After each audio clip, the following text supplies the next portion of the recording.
yeah, that really sucked. So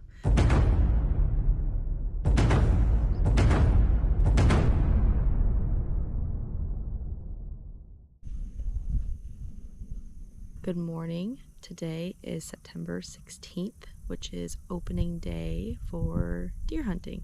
We are currently sitting at one of our locations at Cog Hill, and today we have brought lots of friends with us. I don't know if you can see them. It is a pretty active area. So this morning we've already seen a total of 12 deer. We do have one target buck on this property that seems to be pretty active on our north camera. So we will see if we can catch this deer that we're calling Stackhouse. Good job. Sorry. We're calling this deer Stackhouse, and he seems to be pretty active at night. But maybe later in the season we'll see him during the daylight hours. And we'll catch you on the flippity flip. Solid. Alright, boys and girls. Is that what it is? That's what it is. Is that what you say? What did you say? We are headed September 28th. Tomorrow is the last day of muzzleloader season for deer hunting. Last weekend was not very exciting. It was really, really nice weather, just didn't see a lot, and that's fine. Today, we are headed to a property that's much further north. We call it the Beef House, and we're excited to hunt up here for the first time this season.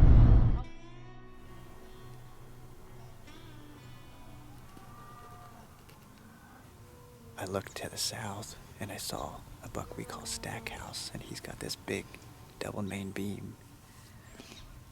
And he was slowly working towards me until that other buck came through. And there was a few does in there too, and Stackhouse came in front of me. And he's now bedded at probably, I don't know, maybe 80 yards in this plum thicket. So it's been pretty wild.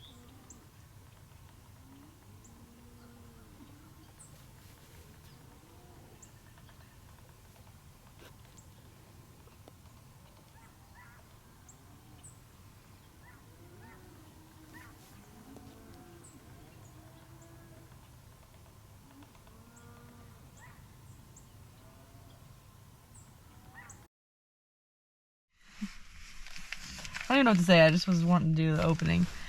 Good morning. Today is December 9th, which is, right? Today is December 9th, and which means it is the 5th day of rifle season here in Kansas.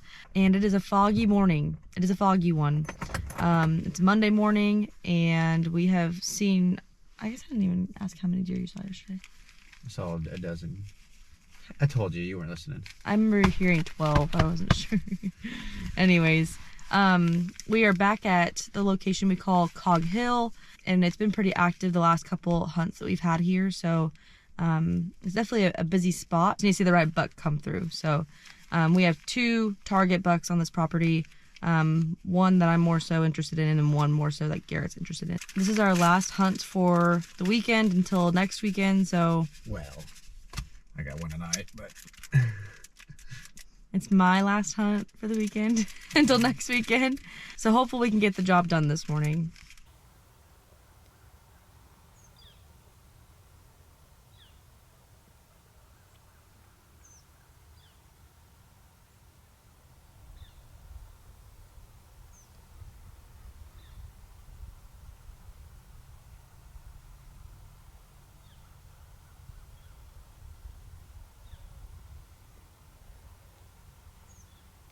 All right, we are finished up with this morning's hunt. We end up seeing, sounds like 7 deer in total.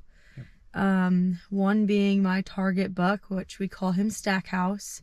Stackhouse was maybe 20 yards. Probably 30, yeah. In front of us.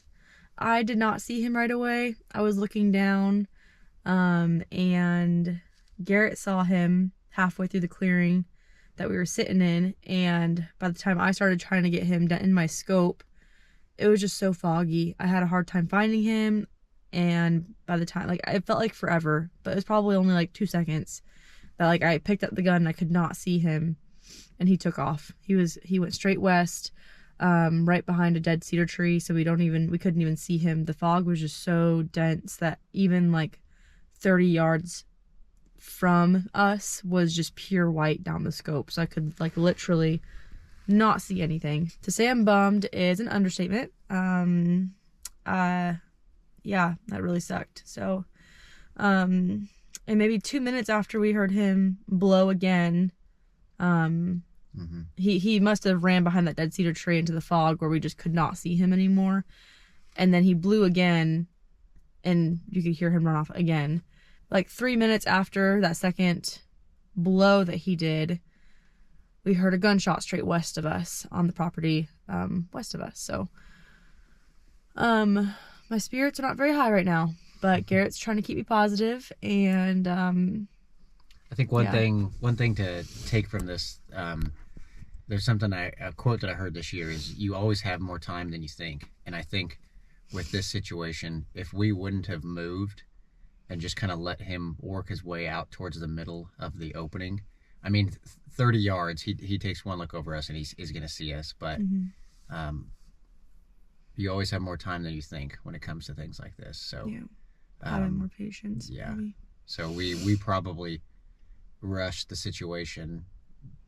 Me trying to get Jess ready and then get the video camera on, and probably too much movement, but is what it is. Cool experience. So so if we find out that the neighbor got him, we'll certainly update you guys. Stay tuned for more adventures.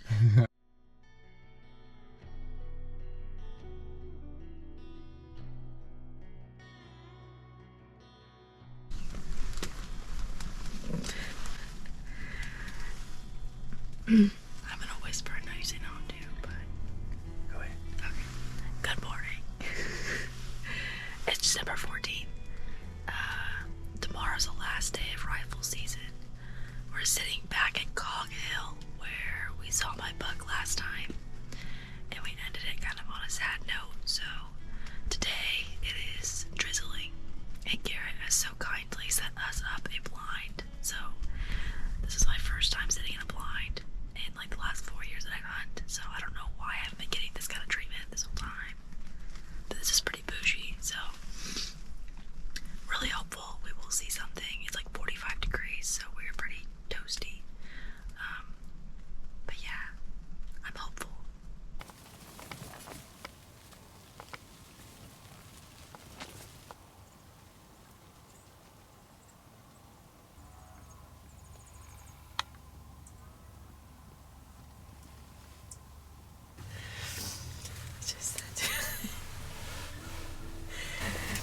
It was reminding me of when you put everything on the truck console, and you're just surprised when everything was flying around the truck when you stop.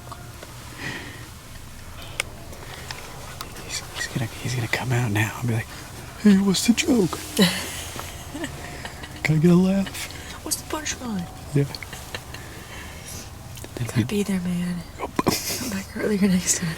Yeah, please.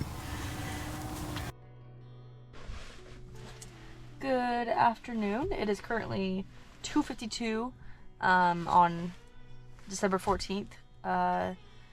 This morning we ended up seeing one spike buck, and he was like behind us, but honestly we saw him we heard him stomping off behind us, and we peeked out the back and saw him just stand there looking at us, checking us out. So it was a very slow morning, very uncharacteristic for this property that we hunt, so that was kind of strange. But honestly, Gary had made the comment that a lot of our cameras were slow in general this morning, so just maybe it wasn't a good morning for a hunt. So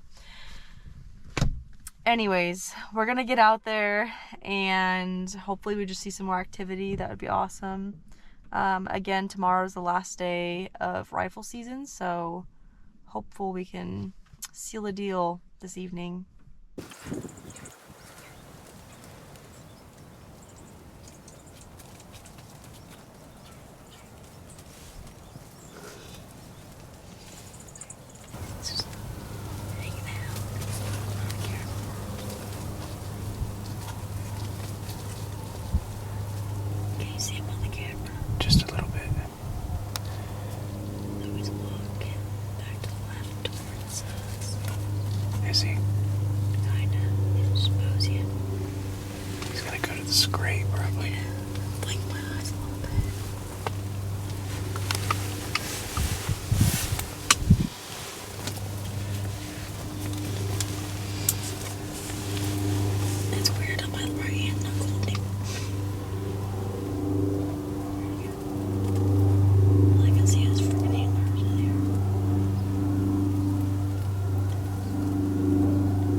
You see him right in the fence gap?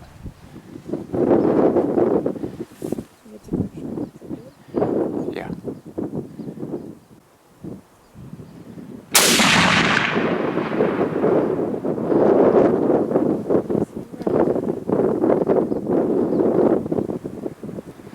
Feel good on it? I mean, maybe like a smidge high. Okay. Like way away, so I was thinking high. He looked like he was... Not feeling great. He wasn't moving very fast. Yeah. Actually hit the... Hit that one right. My only concern is Dad's fence. I know. I could see him right by the fence. Yeah. I couldn't tell if he was on this side or that side, but he was by the fence. But he wasn't moving quick. I don't know. Right. I feel like I've definitely felt more confident in my past shots. That's probably my first shot that I was like... Okay. But it felt, I mean, I don't know. Were you were on him though? Did he look good? He looked good in the scope? Mm-hmm. Okay. Yeah. Where your gun is on, I mean, your gun's sighted in, so. Okay. That was intense. No way. He wasn't even close to us.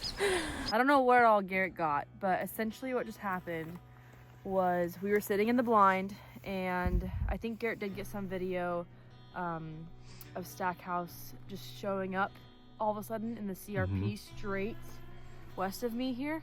So we were thinking he's about 360 yards on the rangefinder, and so he was just kind of meandering around out there, kind of just not sure what direction he was going. Kind of started walking away, honestly. So Garrett went ahead and just rattled. Last ditch effort, because if he's gonna, go somewhere, maybe he'll come this way. And he stopped and checked it out and decided that he wanted to go ahead and meander this way, but he kind of started going more south instead of straight up to us. And in front of us is a bunch of plum thicket, and so if he was headed south here to check out this scrape that we have down here, we would not be able to see that at all with this plum thicket, and then who knows what direction he'd go from there. We would just hope by chance he'd come this way. So Garrett decided he'd make an executive decision for us to get out of the blind, book it down here past the plum thickets, and kind of post up like 50 yards south here. That way if he came up to that scrape, we'd have a really good view of that, because that would be like maybe 100 yards from us. So we're posted up down there at the plum thickets, and we look over, and Stackhouse has decided to come to the right of these trees. He decided to come north again, and he's making his way up to the blind that we just left. But he stopped like, again, maybe 200 yards west on this fence line, staring at this blind that we had just left. So he was checking it out, not liking it, and we were sitting down here watching him through all the trees, and he did not like it. He got spooked by something that was going on here and took off, like sprinting south. So again, that put him possibly popping out by this scrape that's down here, and thank goodness he did. So I think this is where Garrett started recording. He pops out south of these trees, stops by the fence line, and that's where I shot my gun, and I'm hoping that we hit him. So based on the footage, he's not moving very fast after I shot, so we're pretty sure that it happened, but 200 yards was where he was from us. So I feel pretty confident that I got him, but we also haven't gone to check it out yet. And of course, the video shows that he heads straight west back into the CRP. So now we're going to be looking in some really tall grass tonight, and we're hoping that we have really good luck. Otherwise, we might be back out here tomorrow morning. So let's go.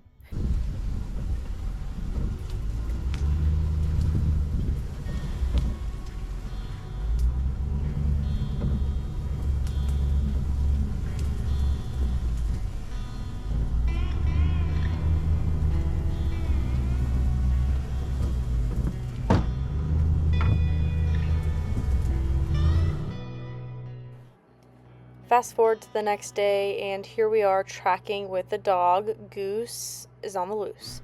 Here is the CRP field we were assuming Stackhouse ran into. In the footage, which you'll see here in a minute, his path looks like he's heading north. So we were convinced that this deer was somewhere in this CRP field that was going to be literally impossible to track. Here it is again, really slowed down. He just looks like he's veering to the north side of our property right there, and then he's kind of out of frame. Thankfully, Goose found blood right away, and he trailed it to a fence line. The odd thing was this trail was on the south side of the property, when the video so clearly looked like he was going north. So we were just kind of at a loss as to where in the world did Stackhouse go? Where was he coming from? Did he swing north but come back around south? The blood that Goose found that led to the fence line stopped and didn't even cross the fence. So we're like, this deer never even made it into the other side of the fence. Is he still on our side of the property? We had walked around for about 2 hours. And so at this point, I was feeling pretty defeated and just kind of figured I probably wounded him, and that was all the blood we were seeing, and that was going to be the end of the story of Stackhouse. Until Garrett found a new blood trail. So this one did actually stem off quite a ways off the path of where we saw the blood trail stop at the fence line, and this path just went straight north.